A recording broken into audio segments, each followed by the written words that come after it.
बर्तन खा लिए।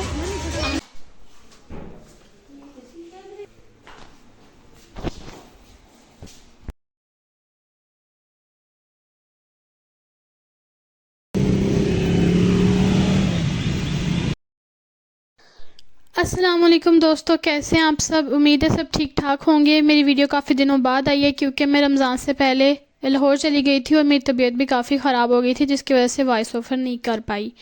मैं लाहौर गई थी क्योंकि एक शादी अटेंड करनी थी, बल्कि एक नहीं 2 शादियां अटेंड करनी थी और मामा पापा से भी मिलना था। और लाहौर पहुंचते ही सुबह सुबह जब सड़कें खाली होती हैं, लाहौर को देखने का अपना ही मज़ा होता है। फिर हम सुबह जो है नाश्ता करके पार्लर से तैयार होकर शादी हॉल पहुंच गए थे। सुबह जल्दी जाना था और मैंने अपने वलीमे वाला ड्रेस पहना था और मेरी मम्मा की कज़न की बेटी की शादी थी। और ये देखें दूल्हा दुल्हन वलीमे के आ रहे थे और कोई इनका इस्तकबाल नहीं कर रहा था क्योंकि 2-2 शादियां थी एक ही टाइम पर। खैर फिर हमने खाना पीना ख़त्म किया, सारी प्लेटें साफ़ कर दी। हम सब कज़न्स एक ही टेबल पर बैठे हुए थे, हमें बहुत मज़ा आ रहा था और हाल ये था। फिर हम वापस आए और रात को मेरे हस्बैंड हमें ड्रामे कहानियाँ सुना रहे थे और मेरी छोटी बहन डर रही थी। हम गली में रात को खड़े होकर कहानियाँ सुना रहे थे और बारिश भी हो रही थी, तो काफ़ी मज़ा आ रहा था। फिर अगले दिन मैं अपनी दोस्त की शादी पर चली गई। मेरी दोस्त भी है और हमारे फैमिली रिलेशंस भी हैं उनके साथ, तो हम सब बहनें चले गए थे। मेरे हस्बैंड भी गए थे साथ, वो भी इनवाइटेड थे।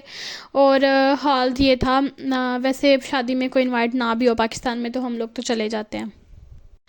कंटिन्यूस 2 शादियाँ खाई थी मैंने और मेरा जो पेट था ना वो ख़राब हो गया था। और शादी काफ़ी मज़े की थी, वहाँ ढोल था और बहुत सारे लाइक पुराने जिस तरह पुराने स्टाइल में लोग शादियाँ करते थे वैसा था स्टाइल उनकी शादी करने का। और बहुत काफ़ी मज़े का था, थोड़ा सा गाँव वाली फीलिंग आ रही थी और हम लोगों को वैसे मज़ा आया।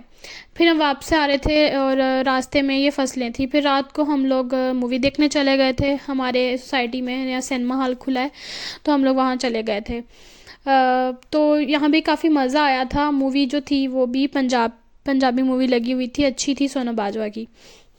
मुझे तो पंजाबी मूवीज़ काफ़ी पसंद आती हैं और सोनम बाजवा मुझे वैसे भी पसंद है। आप भी कमेंट सेक्शन में बताएं कि आपको कौन सी पंजाबी इंडियन एक्ट्रेस पसंद है। ये सिनेमा हॉल था और लिटरली पूरा सिनेमा हॉल खाली था, सिर्फ मैं, मेरे हस्बैंड और हमारी फैमिली थे। और हम लोगों की ये डिसाइड नहीं कर पा रहे थे हम आगे बैठे या पीछे बैठे। मेरे हस्बैंड कह रहे थे पीछे बैठेंगे तो मज़ा आएगा, आगे तो कुछ बहुत बड़ा नज़र आएगा। और सिनेमा हॉल में एक चमगादड़ घूम रही थी और मैं उसको देख के बहुत डर रही थी। और एक चमगादड़ ये है। खैर हम लोग सिनेमा हॉल से वापस आके बाहर इन्होंने ये अच्छा एम्बियंस बनाया हुआ था, यहाँ पे मेरी बहनें तस्वीरें बना रही थी अपनी। और मेरी बहनों और दोस्तों की सिफ्त है, जहाँ भी इनको अच्छा एम्बियंस नज़र आए वहाँ तस्वीरें बनाती हैं। फिर हमें अपनी यूनिवर्सिटी की डिग्री की वेरिफिकेशन करवाने गई थी, वहाँ हमने गोलगप्पे खाए थे। और फिर वापस आकर मैंने अपने हस्बैंड के लिए अपनी फैमिली के लिए चाइनीज़ बनाए थे, बहुत अच्छे बने थे। फिर मैं वापस लाहौर से वापस आ रही थी अपने ससुराल की तरफ। और जब भी मैं वापस आती हूँ लाहौर से मेरी आंखों में आंसू टपक रहे होते हैं, क्योंकि यार ऑफ कोर्स किसी भी लड़की के लिए अपने माँ बाप को छोड़ के जाना बहुत मुश्किल होता है। हर दफ़ा अलविदाई एक फ़ीलिंग आती है। फिर मैंने बस में बैठकर पिज़्ज़ा खाया था, ये ठंडा था, ऊपर से मेरा गला भी ख़राब था, लेकिन अल्लाह का शुक्र अदा करके खा लिया। अगले व्लॉग में मिलते हैं, तब तक के लिए अल्लाह हाफिज़।